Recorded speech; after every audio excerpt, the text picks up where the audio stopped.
तो जोतो न यार, कैसे बचेगा कि हरवा जोतो ना रे, जमीनुआ कैसे नहीं बचेगा। दिसम गुरु शिबू सोरेन जी है, उन्होंने आके उसी नगरी का मंच से, उसी मंच से कहा था कि हरवा जोतो ना रे, जमीन कैसे नहीं बचेगा। आज क्या अपना पूर्वज का बात को नहीं मान रहे, माननीय दिसम गुरु के राह पे नहीं चल रहे हेमंत सोरेन। कि रिम्स 1 बना कांके विधानसभा के जमीन में, IICM है कांके विधानसभा के जमीन में, CMPDI कांके विधानसभा के जमीन में, रीन पास कांके विधानसभा की जमीन, CIP कांके विधानसभा की जमीन में, BAU कांके विधानसभा के जमीन में, NLU कांके विधानसभा के जमीन में, BIT मेसरा कांके विधानसभा के जमीन में, खलारी जो कोयलवारी का है खनन हो रहा है वो कांके विधानसभा क्षेत्र में। रिम्स 2 का स्वीकृति मिल गया है। मैं आपको बता दूं कि एक बहुत बड़ा बोल सकते हैं कि झारखंड वासियों के लिए गिफ्ट मिलने जा रहा है। लेकिन अगर आप बात करेंगे तो आज से 1 साल पहले जस्ट आप देखे होंगे कि रिम्स 2 में काफ़ी विवाद जो है ग्रामीणों के द्वारा किया गया था। साथ ही कुछ पॉलिटिक्स पार्टियां भी उसमें इन्वॉल्व हुई और ज़ोरदार विरोध भी हुआ, गोले भी वहां पे दागे गए। लेकिन मैं आपको बता दूं कि बहुत सारे लोगों का जो है कि उस मामले में FIR भी हुआ, बहुत सारे लोग केस खाएं, लेकिन उसके बावजूद में भी मैं आपको बता दूं स्वीकृति मिल गया है, उसका बजट भी पास हो चुका है। आपको पता है भली बात है।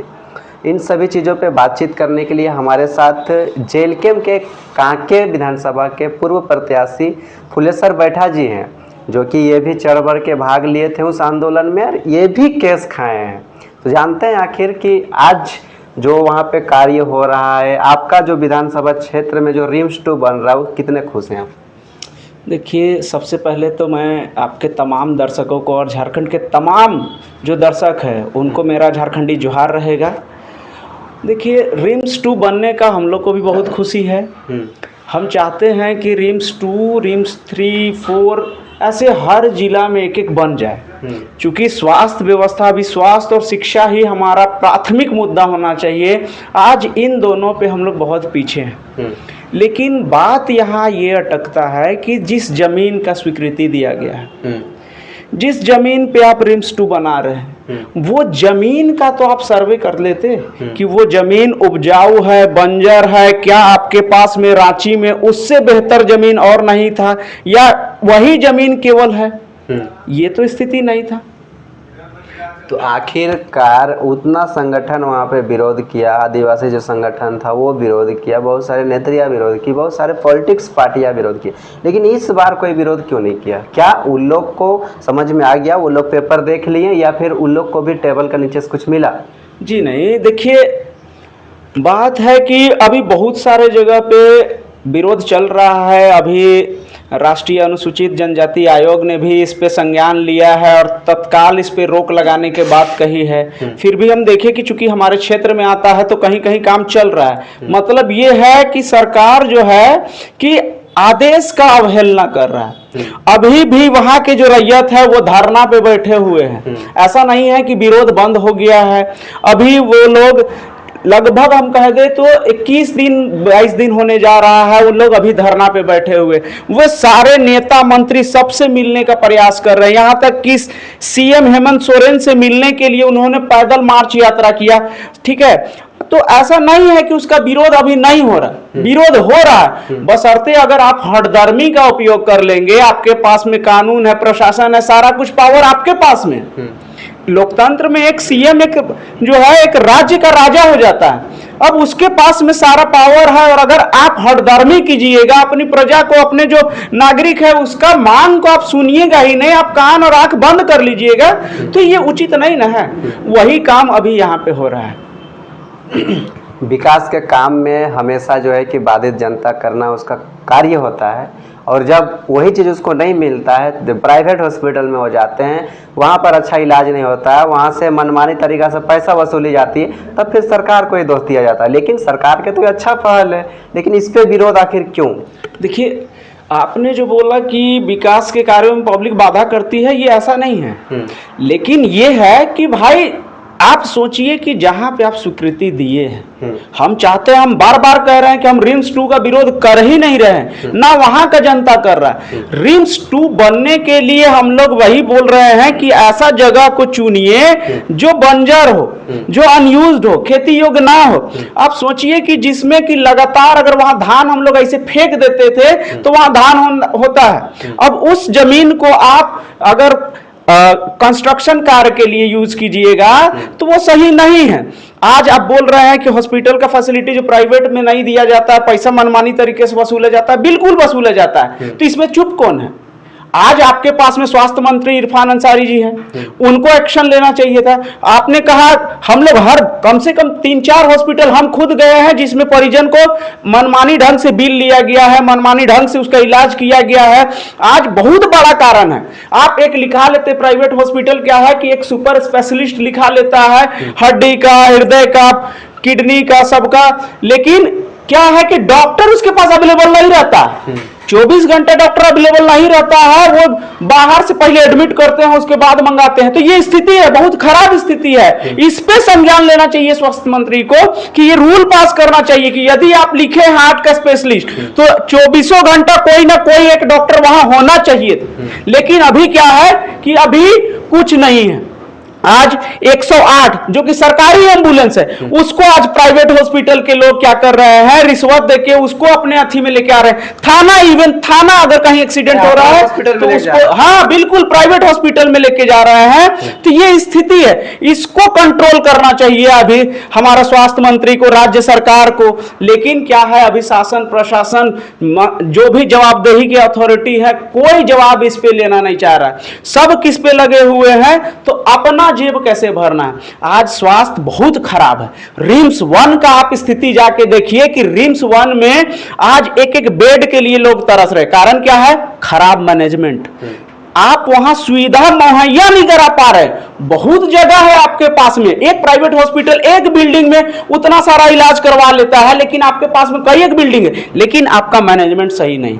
आप देख लीजिए, अभी सुर्खियों पे चल रहा है डायरेक्टर का बदलने का, ईडी का छापा, तो फलना डिमका सारा कुछ चल रहा है। आज जाके देखिए वहां पे तो एक एक हॉस्पिटल, एक एक बेड पे हम एक एक ठेवना पानी में रख के, एक एक घुटना का पानी में रख के वहां इलाज करवाए हैं। ऐसा स्थिति हम देखे हैं। तो हम रिम्स 2 का विरोध नहीं कर रहे, लेकिन आप बताइए कि आज किस आधार पे हम, ये भी हम सवाल कर रहे हैं सरकार से, ये पूछ रहे हैं कि किस आधार पे, किस दस्तावेज, किस कानूनी प्रक्रिया के तहत आप ये क्लेम कर रहे हैं। आप रैयत के सामने उसको प्रस्तुत कीजिए कि हम इस डॉक्यूमेंट के आधार पे अधिग्रहण किए हैं। कब अधिग्रहण किए हैं वो बताइए, कब आपका उस पे कब्जा था ये बताइए, कब आपने उनको मुआवजा दिया ये बताइए। आप सारा चीज उनको रखिए, तब ना हम मानेंगे। आप अधिग्रहण का बात करते हैं कि बीएयू ने अधिग्रहण किया था, बीएयू को अलॉट हुआ था जमीन 1956-57 के आसपास में। बीएयू जब एनओसी मांगा गया बीएयू से, आपको हम रिटन डॉक्यूमेंट देंगे। ऐसा नहीं कि हम, देखिए हम जो भी बात करेंगे तथ्य पे बात करेंगे, ऐसे नहीं बाहर फेंकेंगे। जो है एनओसी जब मांगा गया, रिंग रोड गुजर रहा था, तो रिंग रोड बनाने के टर्म में बीएयू से एनओसी मांगा गया। एनओसी में उन्होंने अपने लेटर पैड पे लिख के दिया है कि जिस जमीन का आप जिक्र कर रहे हैं उस पे मेरा अधिग्रहण नहीं है। पहला एक पॉइंट जो रैयत के फेवर में। दूसरा पॉइंट, आप हम किसी भी जमीन का, कोई भी रैयत है वो अपना जमीन का लगान पे करता है, सरकार को टैक्स देता है, उस पे खेती करता है। आप जाके देखिए कि 2012 तक, आज भी खतियान में उनका नाम है, आज भी 2012 तक उन लोग रसीद कटवाया है। तो इसका मतलब कि सरकार एक तरफ से रेवेन्यू लिया इनसे, रैयत से भी, और एक तरफ कहता है कि हम अधिग्रहित भी किए हैं। दो बात तो सही नहीं हो सकता है।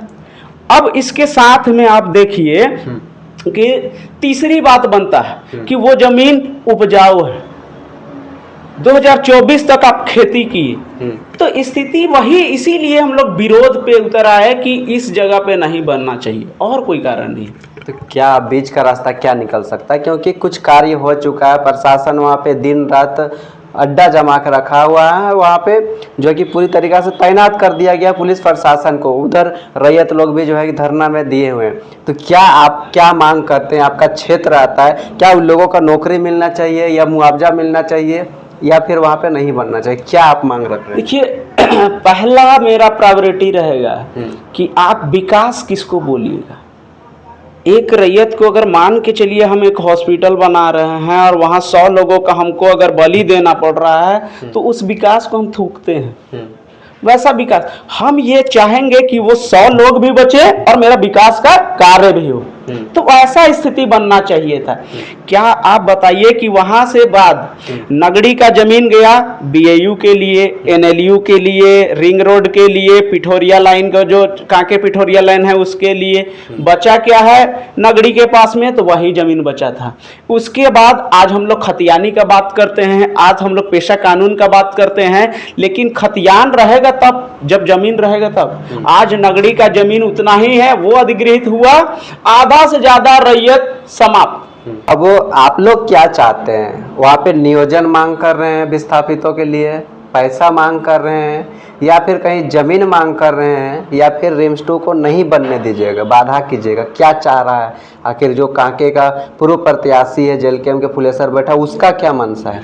देखिए व्यक्तिगत और जो मेरा राजनीतिक करियर रहा है, जो अभी सामाजिक हम जुड़े हुए हैं, तो हम पहला चीज मेरा रहेगा कि सरकार से मेरा अभी भी अपील रहेगा कि ज़्यादा खर्च नहीं हुआ है। जिस बजट के हिसाब से बात हुआ है, जो बजट पास हुआ है उसके हिसाब से ज़्यादा खर्च नहीं हुआ है। आप अभी भी सर्वे करा सकते हैं, उस जमीन में खाली है।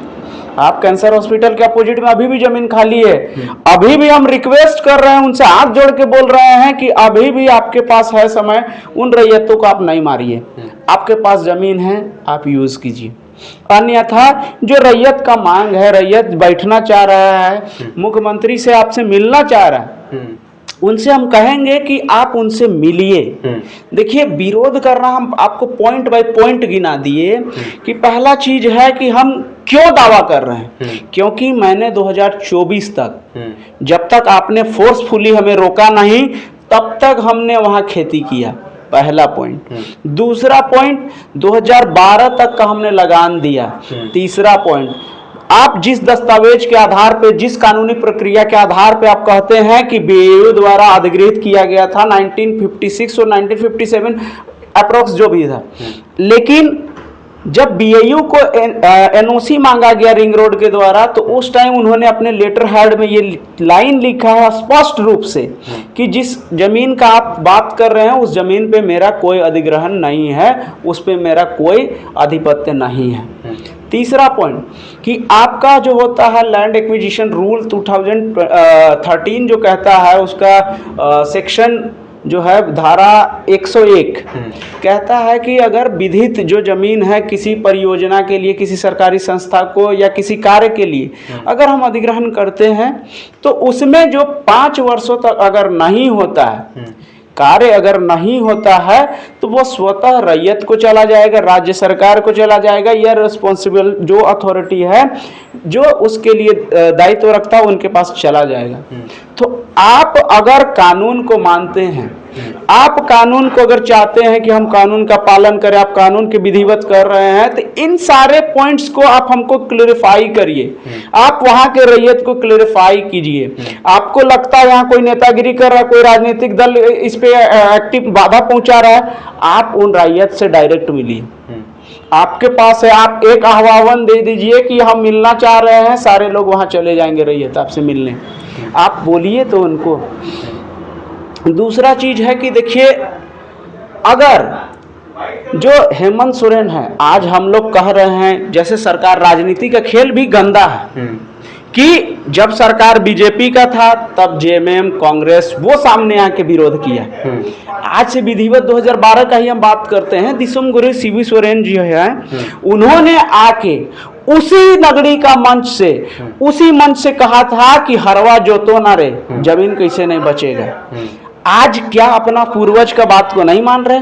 माननीय दिसम गुरु के राह पे नहीं चल रहे हेमंत सोरेन? क्यों नहीं चल रहा? तो हमेशा मंच पे भाषण देते हैं कि हम दिसम गुरु का जो सपना है झारखंड राज्य को, वो हम पूरा करेंगे, तो क्यों नहीं चल रहे? कैसे आप बोल सकते? इसी लाइन के लिए तो हम कह रहे हैं कि आप अगर इस बात को अग्री करते हैं कि आप मानते हैं कि आप दिसम गुरु के राह पे चल रहे हैं, तो इस बात को भी आप मानिए जो आपके पिताजी ने कह के गया है, नगरी की उस जमीन से कह के गया है कि हरवा जोतो ना रे, तो हाल चलने से क्यों रोक दिए आप? आप क्यों रोक रहे हैं? आपको विधिवत हम बता दे रहे हैं कि मेरे पास रिकॉर्ड है। यहाँ का कांके का जिस मौजा पे पड़ता है उसका जो सीईओ था, उस टाइम पे वहां का सीईओ नहीं थे कार्य पे, वो बीमार चल रहे थे, वो कार्य पे नहीं थे, तो अतिरिक्त कार्यभार बीडीओ को दिया गया है और उस कार्य को लिखा गया। उस सर्वे में एक रिपोर्ट बना था, एक पेज था, अभी भी मेरे पास होगा, कि उस पेज में था कि उस जमीन पे खेती करते आया गया था, उसको जानबूझ के काट के फिर दूसरा पेज लाया गया, फिर साइन करवाया गया है। हम ये चीज दिखा सकते हैं, ऐसा स्थिति है। तो ये सरासर शासन प्रशासन और अपना राजनीतिक पावर का दुरुपयोग करके वहां का रैयत को इन लोगों ने मारने का काम कर दिया है। अब खुदा न खास्ता देखिए कि इसके बाद में वहां कुछ नहीं है उनके पास में। आज आप उनसे वार्ता के लिए तैयार नहीं है, आप कानूनी दस्तावेज से उनके साथ में प्रवेश होने का बात नहीं कर रहे हैं, तो आप मान क्या रहे? आप अपने पिताजी का, आप माननीय दिसोम गुरु जिन्होंने झारखंड राज्य का एक सपना देखा, उसका आप रास्ते पे नहीं चल रहे हैं, तो आप किस बात को मानिएगा? ये सवाल है। आज वो जमीन सीएनटी एक्ट में आता है, सीएनटी एक्ट को आज ऐसे कानून की तरह आज उसको ऐसा कमजोर किया जा रहा है, उसको मात्र और मात्र पेपर पे छोड़ दिया जा रहा है। नहीं तो वो जमीन सीएनटी एक्ट पे है, उसको सीएनटी एक्ट का जो जमीन होता है उसको अधिग्रहण करने के लिए बहुत सारी प्रक्रियाएं होती हैं। ग्राम सभा होगा, आपका अनुसूचित क्षेत्र में आता है, आपने ग्राम सभा का एक भी ग्राम सभा का रिपोर्ट दिखाइए हमको, जिसमें ग्राम सभा का 90% लोग 80% लोग ये बोला है कि हमको बनना चाहिए। अरे भाई, आप लोग के पास कोर्ट कचहरी के लिए तो जगह था ना, आप लोग क्यों नहीं गए? अपना जो बता रहे हैं हमारे पास ये डॉक्यूमेंट्स है, ये है, तो क्यों नहीं आखिर लेके गए? ये भी कोर्ट पे भी लंबित था। और दूसरी चीज है कि आज जो है कि हमारे लिए कोर्ट कचहरी लड़ना, आज हम एक चीज बोलेंगे कि हर एक मीडिया बंधु को जो क्रिटिसाइज कर रहे हैं वहां के रैयत को, एक बार वहां पे जाके ग्रामीण का एक ग्राउंड रियलिटी दिखाइए।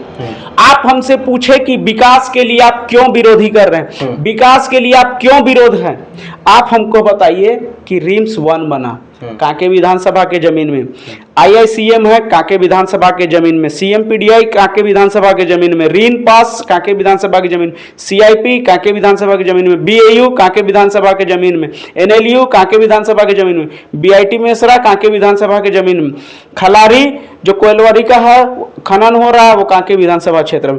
हम सब जगह जमीन दिए, एकदम विकास के नाम पे हम जमीन दिए। आप सर्वे करवा के देख लीजिए कि क्या वहां का रैयत पे अभी भी एफआईआर है कि नहीं।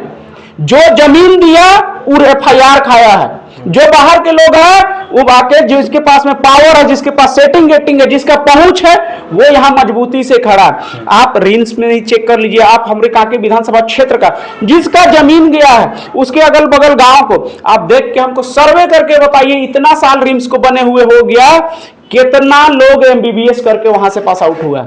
बीएयू को बने हुए लगभग हमारा 70 साल होने जा रहा है, कितना लोग यहां से एग्रीकल्चर इंजीनियर बना, वेटनरी डॉक्टर बना, कितना लोग यहां से एग्रीकल्चर करके बीटेक कर ले रहा है, बाकी फॉरेस्ट्री कर ले रहा है। आप सर्वे करके बताइए कि जिसका जमीन गया, जिन्होंने सब कुछ दिया, उसका कितना लोग यहां से लॉ ग्रेजुएट हो गया, कितना लोग यहां से अधिवक्ता बन के निकला, कितना लोग जो जमीन दिया वो बीआईटी मेसरा से पढ़ के निकला, कितना लोग वहां से बीटेक करके निकला है, कोई बताए हमको।